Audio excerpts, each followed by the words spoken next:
Kevin Clay here with how to look comfortable on camera. This is a question that I hear a lot. I do a lot of videos, and I've actually had I had a doctor down in Austin, Texas call me. I had a woman who does blogs for authors in Colorado call and chit chat. I've had several others who see my videos and they say, hey, how do you come across so comfortable on camera? How do you just seem so natural at it? And that's what we're going to look at today, because oddly enough, one of the most difficult things to do, whether you're just broadcasting into a microphone or using video as well, one of the most difficult things is just sounding and looking natural. And so why is that? Well, I'll tell you why. Because it's an unnatural setting. You're not used to talking into either this microphone, this metal tube, or looking into this glass eye and carrying on a conversation. There's just something that can be a bit disconcerting about that. And so we're going to talk about ways to get over that. First of all, if you've got your camera and you're saying, I'm just having a hard time looking natural, number one we're going to look at here out of 4 little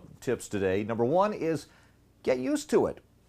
As I mentioned, it's difficult because it's unnatural. You're not used to it. But listen to this. How many times a day do you talk into one of these things? Do you have a problem with that? I mean, I see people driving down the street. They're having no problem. They're just chit-chatting away and cruising around and not paying attention to anything else. They're so comfortable talking into this weird little thing that they put up to the side of their head. But it's because you're used to it.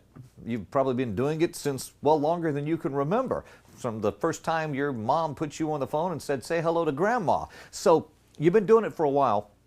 So give the camera the same chance. Realize that it may take you a little while to get used to doing that. A couple of exercises for that. Start out making some videos. Don't just jump into something difficult, whatever your main project is you've got. If you don't feel comfortable yet, make a video about the best day you ever had, or make a video about what your idea of a perfect vacation would be, and then run back, watch these things and see if you believe it. You see, and the reason I'm telling you to do something about the best day you ever had or your perfect vacation, it needs to be something that you're actually enthusiastic about.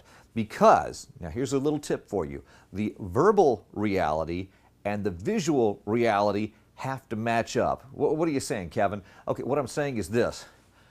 If you get on video and tell everybody how excited you are that they are tuning in to your exciting program, that's another little maxim that I've noticed growing up. People who have to tell you how excited they are usually aren't. We're very excited you could be here for the meeting today of industrial plumbing cleaners, and we know you're excited too.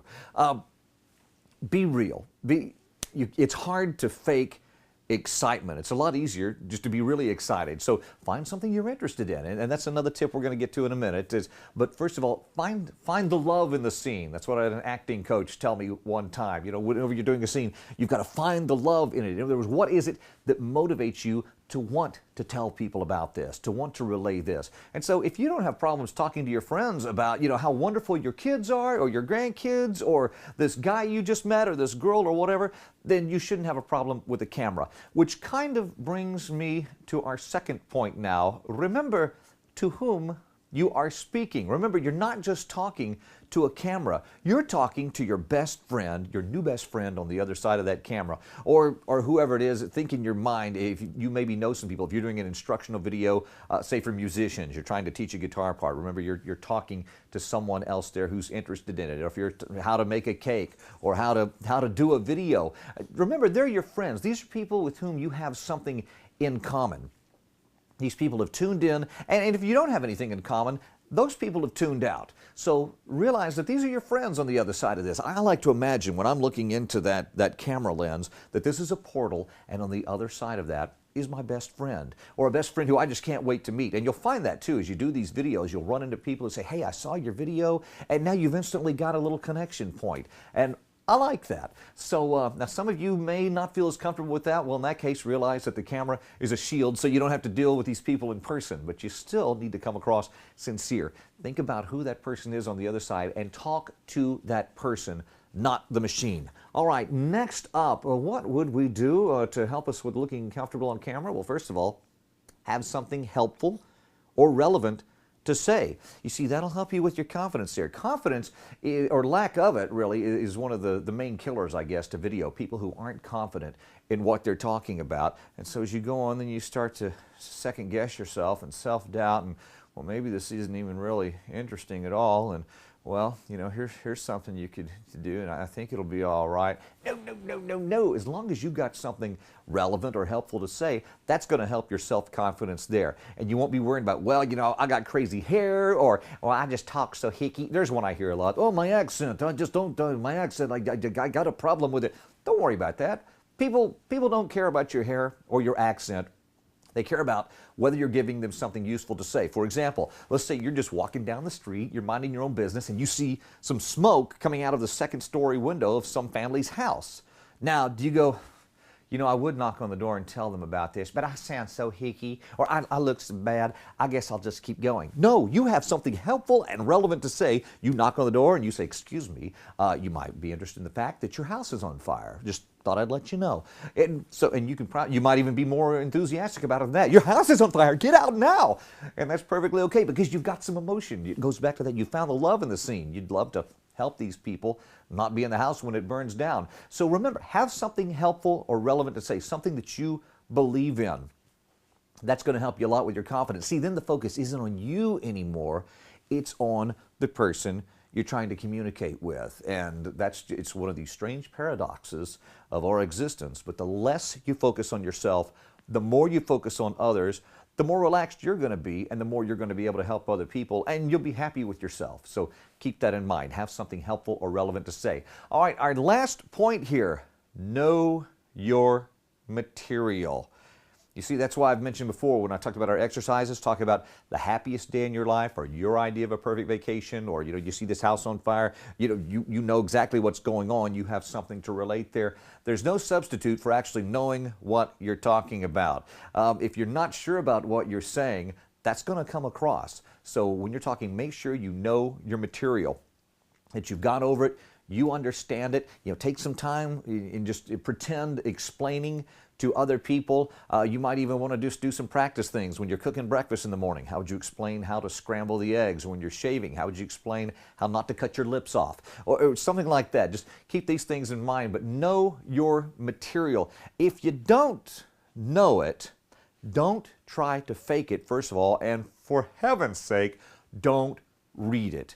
Because once again, you're supposed to look comfortable on camera.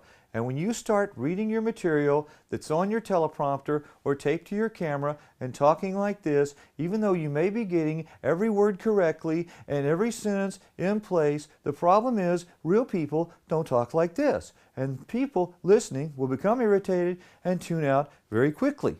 When I had my radio show, I did a morning radio show for years, and people would come in and they'd bring notes. Okay, all right, we'll see what happens. And when we went on the air and I'd talk to them, hey, tell me about your event. If they started reading, I would snatch their notes away from them and say, no, tell me what's going on. And you may say, oh, it's radio. Nobody knows they have notes. Oh, yes, they do. Had a woman from the Radio City Rockettes, I'll name some names here, there's enough of them, public relations woman calling about a Christmas tour that was coming to our town. And I said, okay, tell us, we're on the air, I said, tell us about your tour. She said, wonderful things are happening this holiday season as the Radio City Rockettes come into your town. I said, wait. I interrupted her, and I know you're saying, Kevin, you're such a butthead. Okay, I'm not going to argue with that, but let me say, I'm a butthead for a good reason, because my whole goal is to make you look and sound good. And the same thing with people on my radio show. I want them to look and sound good, and I don't want people going, gee, that doesn't sound right, and tuning out. And so I interrupted the woman, and I said, now, are you reading? And she said, yes. I said, no, just tell us about the show. What's going on? It's a winter extravaganza, the likes of which you never see. I said, no. I said, have you seen the show? Yeah. Well, tell me, is there anything really interesting in the show?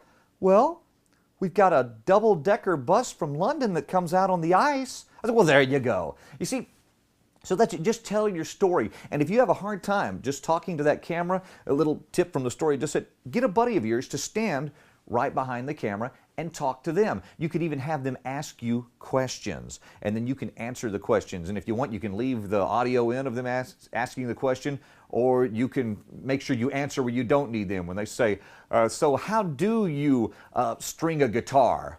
You know, the best way to string a guitar is, basically phrase the question back as a statement then, and then go on with it and talk to that person. Well, the best way to string a guitar is, first of all, you got to get some strings. And, just if that helps you to have a real person there, then do that. But after a while, hopefully your imagination will get good enough, or as you run into people who've seen your videos, that you realize, no, there's somebody on the other side of that. Your new best friend, as I mentioned. So talk to them. So now let's review, all right, our top 4 tips here for looking comfortable on camera. First of all, get used to it. Practice, practice, practice. And remember, that's the beauty of the whole video thing. People don't have to see all those times that you messed up, okay? You leave those behind and you just use the cuts you like. And if you have to do some editing and take it in sections, that's fine too. Remember to whom you are speaking, that it's a real person. You're not talking to a camera, you're talking to someone who needs the information that you have. Which brings us to number 3, of course, have something helpful or relevant to say. Takes a lot of pressure off of you there. And number 4, know your material and don't read. Now just one little thing on that. You say, well, these news guys read. I know, and a lot of times you can tell that too. But if you're a good enough actor that you can follow a script and read it and make it sound natural, that's okay.